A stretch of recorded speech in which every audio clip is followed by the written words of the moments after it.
Le Da Fresh Morning, c'est 104.5 tonnes de bonne humeur.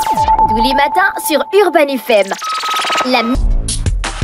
Vous êtes sur les 104.5 Urban FM, la station urbaine, et vous écoutez le Da Fresh Morning, le réveil matinal le plus de la capitale, sur la radio, le plus de la capitale. On est avec Mosley.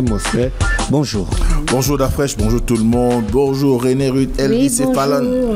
Alors, quoi de neuf ce matin? Ça va. Tu as la forme? Oui, ça va. Ta nouvelle vie dans le mariage? Ça va, ça se passe bien. Ça a changé quelque chose de l'amour que tu avais peut-être dessiné depuis? Ça reste, hein, mais ça reste. Hein. Ça part pas. Ça. Au contraire, ça se multiplie un peu plus, puisque là, maintenant, on a droit à des extras. Tu vois, il y a plus de... Vous êtes tout le temps ensemble. Le président a reçu les acteurs du nom, et puis il y en a qui se sont retrouvés dans le comité d'élaboration du code électoral. De révision. C'est la révision ou l'élaboration, René Ruth? C'est écrit comment dans l'Union? Comité de rédaction de l'avant-projet. L'avant-projet de code électoral. Effectivement, il y a eu une communication qui a été donnée le 7 décembre dernier, notamment par le porte-parole, ministre à la présidence des porte-parole du CTRI, qui est M. Ulrich Manfumbi, depuis l'étranger. Et dans cette communication, on nous donne quand même les noms de ceux qui devraient, on va dire, participer à l'élaboration de l'avant-projet de code électoral. Et tu te rappelles que notre dernière chronique de vendredi, on disait déjà que ce projet, du moins cette révision était en cours, du moins où cette réécriture du code électoral était en cours, et que finalement on devrait arriver au mois de février à avoir un nouveau code électoral qui va pouvoir nous permettre d'aller vers les élections attendues, que ce soit les élections législatives, locales ou encore présidentielles, parce qu'il faut savoir que à la suite de ce code électoral, on aura nécessairement par la suite son application, et ça doit se faire en période électorale. Donc il y a eu cette communication au cours de laquelle il était question pour le président le comité pour la transition et la restauration des institutions, qui est le CTRI, de pouvoir donner des noms. Notamment, on se rappelle que le ministre des Relations avec les institutions constitutionnelles, comme on dit souvent, Madame Minta, c'est elle qui est en charge de pouvoir conduire à nouveau ce comité, comme elle l'a fait pour ce qui est, quand il s'est agi du comité national constitutionnel. Donc, Madame Miriam Minke épouse Minta. Et de cet instant, on voit bien qu'il y a une volonté des autorités à pouvoir permettre à ce que, au niveau de notre pays, nous puissions, à la suite du référendum, bénéficier effectivement d'un nouveau code électoral, et qui est souvent ce sur quoi on se repose pour pouvoir du moins on va dire penser l'organisation d'une élection dans un pays ou dans notre pays. Et à partir de cet instant, elle sera accompagnée de plusieurs personnalités. On a vu par exemple... Donc si je comprends bien, le processus est validé. La constitution est validée, non? Il y a plus la constitution est déjà validée. C'est fini, on a le Gabon a une nouvelle constitution. Il n'y a plus de débat. Donc le code électoral doit être conforme à la constitution. Exactement, ce code électoral doit être conforme à la constitution. Ça aurait été quand même assez bizarroïde, ou bien bizarre, qu'on puisse mettre en place le nouveau code électoral avant la constitution. Là, on a la constitution qui a été validée par... Tu te rappelleras qu'il y a eu le référendum. Et ce référendum a été validé par la Cour constitutionnelle de la transition. Et à partir de cet instant, il n'y a plus un obstacle. Et c'est, je crois, toute la logique qu'ici aujourd'hui, de dire nous avons fini avec la Constitution, qui est la mère des lois, sur laquelle, du moins à partir de laquelle on doit fabriquer les autres lois qui doivent gouverner la gestion de l'État au Gabon, mais surtout qui doivent permettre à ce que les uns et les autres se retrouvent en ce qui concerne leurs droits et leurs devoirs, mais aussi essayer un peu d'arbitrer le jeu politique. Et cet arbitrage ne peut se faire que en organisant des élections, mais pour organiser des élections, il faut au moins une méthodologie qui permet d'organiser des élections libres et transparentes, comme on nous le promet depuis l'arrivée du CTRI à la tête de l'exécutif. Et à partir de cet instant, le processus ayant été validé, donc on a nommé des gens. Mais nous sommes véritablement inscrits dans une logique, puisque tu as fait allusion à la réception que le président de la transition, du moins les audiences que le président de la transition a eu à accorder aux partisans du non le 5 décembre. je crois que ça doit être dans l'esprit qui est entretenu aujourd'hui, c'est l'esprit de la cohésion, de l'unité et de l'inclusion. Parce que c'est vrai que la période électorale qui était celle du référendum a permis à ce qu'on puisse avoir des personnalités qui se dégagent de tous les camps, ou bien encore des personnes qui prennent des positions de part et d'autre en faveur du oui ou du non. Et à partir de cet instant, chacun a pu vendre la lecture qu'il a fait de la proposition de la constitution qui avait été proposée aux Gabonais à la votation. Et à partir de là, chacun, dans son rôle, est parvenu à engranger le suffrage peut-être estimé ou bien qu'il attendait, qu'il devait avoir. Et aujourd'hui, on se rend bien compte que après la victoire du oui, le président de la transition avait déjà commencé un premier pas. Tu te souviendras que avant même l'organisation du référendum, donc le jour du vote, il y a eu la réception d'un groupe de partisans du non qui avait été reçu par le président de la transition, avec lesquels il avait discuté, et ensemble, ils ont fini par comprendre quelles étaient les raisons qui devaient les amener à militer à quelques jours du vote pour le oui. Donc on a vu cette situation. Puis à la fin du scrutin, on voit bien que les discours ont continué à aller dans le sens de dire que malgré le fait qu'il y ait eu une victoire majoritairement du oui ou écrasante du oui, comme on le dit souvent, il n'empêche que l'abstention a été le plus grand vainqueur. Et à partir de là, dans son discours du 4 décembre, le président de la transition, qui s'est satisfait des résultats, parce que plus de 91% pour le oui, avec un taux de participation de l'ordre de 54%, et bien, même si on en venait à dire que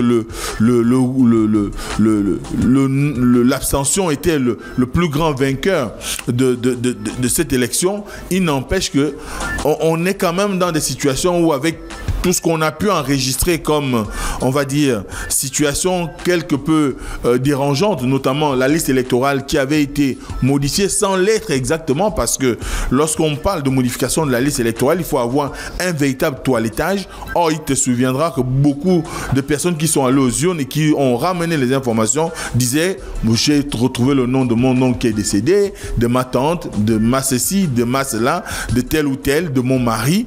Ça sous-entend que là encore, il y a un travail de fond qui doit être fait. Est-ce que le suffrage exprimé lors de ce scrutin n'est pas un peu biaisé par le simple fait qu'il y a eu quand même beaucoup de situations allant dans le sens où la liste électorale n'était pas suffisamment cohérente elle-même, et étant donné que la révision qui en avait été faite avait quand même été de manière cavalière, et beaucoup de personnes ne sont pas senties obligées d'aller participer à cette révision-là, et qu'on a enregistré ce qu'on a enregistré. Mais n'empêche qu'aujourd'hui, on voit bien qu'il y a une logique qui est là, celle du CTRI, de faire en sorte qu'il y ait je ne peux pas dire une conciliation, mais qu'il y ait au moins un objectif d'ensemble, celui de pouvoir aller vers des élections crédibles et transparentes, et qu'à la suite du référendum, il était important qu'après avoir savouré la victoire du oui, qu'on rencontre ceux qui ont milité pour le non, même si encore une fois c'était pas tout le monde, parce qu'on a pu voir par exemple après on peut pas appeler tout le monde, hein. C'est peut-être vrai, les principaux acteurs, oui, mais il y a quelques acteurs majeurs aussi du non qui n'étaient pas invités. On peut citer par exemple Alain-Claude Bilémizé et son groupe qui n'ont pas encore été reçus. Je sais pas si c'est dans les prévisions qu'on devrait les recevoir, mais on a quand même vu aussi un traitement, on va dire, différencié. On a vu par exemple Albert Rondosa qui a été reçu en audience, j'ai envie de dire privée, puisqu'il était seul à être reçu par le président de la transition, même si l'autre groupe qui a été reçu, composé de Jean-Rémy Yama, Libama et plusieurs autres acteurs, dont le docteur Nicolas Sellé, on voit bien qu'il y a même là aussi un traitement différent en fonction des acteurs. Est-ce que parce que le professeur Albert Rondosa est beaucoup plus virulent, parce que quand on l'a écouté aujourd'hui, il brosse un tableau assez moins élogieux de l'environnement économique et même encore, il dépeint la constitution qui a été votée par la majorité des Gabonais comme étant, encore une fois, quelque chose qui ne va pas aboutir à une situation de satisfaction où on garantirait les droits et les libertés des uns et des autres. Donc à partir de cet instant, on ne sait pas ce qui a motivé le fait qu'il soit reçu, même si beaucoup de personnes essayent de voir en lui aujourd'hui. C'est pas ça la démocratie. Comment? Est-ce que c'est pas ça la démocratie? C'est peut-être l'expression démocratique, mais ça relève beaucoup plus peut-être des choix faits par le cabinet présidentiel ou encore du président de la transition pour recevoir les uns et les autres. Est-ce qu'avec Ondosa, il y avait plus de matière dans la discussion quand on sait que le groupe qui avait été reçu par la suite est quand même composé des gens qui plus ou moins ont quelque chose de redevable à l'adresse, à l'endroit vis-à-vis du président de la transition, dans la mesure où on sait un Marcel Libama qui s'incline pratiquement à 90 degrés. Mais c'est pas sérieux, tu peux pas parler comme ça. Mais c'est pas moi, les photos sont là. Mais c'est pas moi. Est-ce que c'est... On a tous vu la photo. Hein. Et donc, quoi le problème?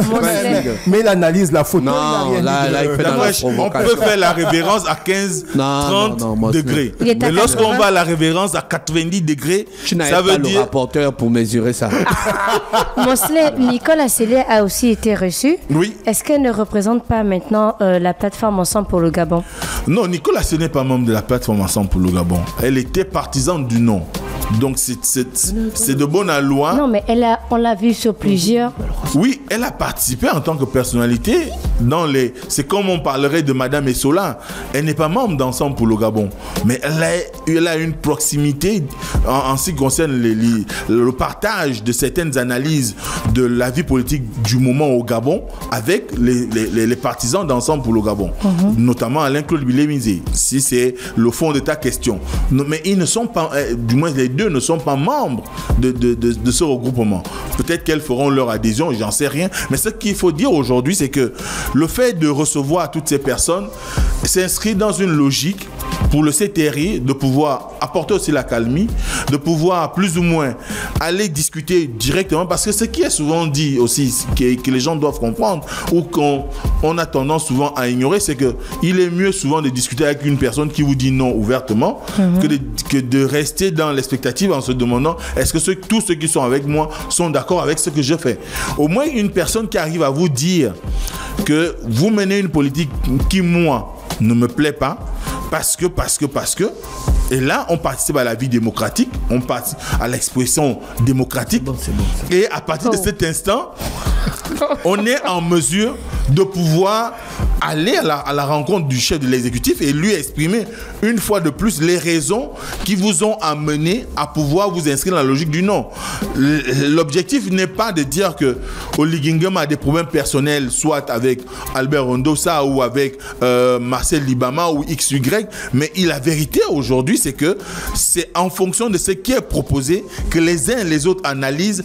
En analysant, ils arrivent à dégager des idées, et ce sont ces idées-là qui parfois peuvent être en confrontation avec ce qui est proposé avec l'exécutif, ou encore qui trouvent quand même des points de convergence. Mais non, on espère simplement que ce n'était pas une visite de trop, mais que cette rencontre est peut-être un moyen pour les uns et les autres de pouvoir s'inscrire dans la logique de développement du Gabon. Parce que ce dont on a besoin aujourd'hui, c'est véritablement qu'on aille vers ce qui a été fait comme promesse aux Gabonais, c'est de dire nous allons restaurer les institutions. On a dit que la Constitution était la base.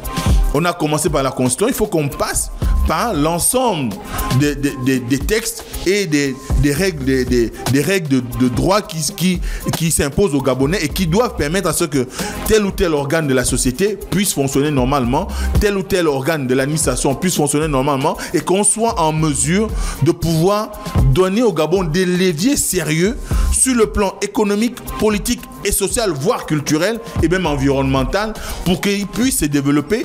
Ce dont tu as besoin aujourd'hui, c'est cela, la restauration des institutions qui doit amener à un mieux-être pour le Gabonais, à un développement optimal pour toutes les régions du Gabon. Vous avez par exemple l'épineuse question Let's go. Vous avez parlé dans l'épineuse question de la décentralisation aujourd'hui qui pose problème dans notre pays. Or, il faudrait qu'au sortir du référendum et que dans le cheminement qui est le nôtre aujourd'hui, nous parvenions réellement à donner du pouvoir aux autorités locales, mais également aux assemblées locales, et que ces dernières soient en mesure de transformer les régions du Gabon et ne pas tout attendre de l'État central. Et cela passe par la décentralisation. Donc aujourd'hui, le fait qu'il ait reçu ces personnes en faveur du non et que ces derniers ont eu à diviser avec lui, je pense que ça rentre dans une logique qui veut que le président de l'exécutif soit au-dessus de la mêlée et qu'il soit celui qui arrive à rassurer tout le monde. Le oui l'a remporté, mais j'ai envie de parler avec vous pour connaître quelles sont les raisons qui vous ont encouragé à aller vers le non. Et si tant est que je peux arriver à modifier un certain nombre de choses dans ce qui a été proposé, eh bien faisons-le ensemble. D'accord. Tu as parlé à la place de... Merci Mosley, merci. Voici l'horoscope des auditeurs. Chers auditeurs, voici... Le Da Fresh Morning, c'est 104.5 tonnes de bonne humeur. Tous les matins sur Urban FM. La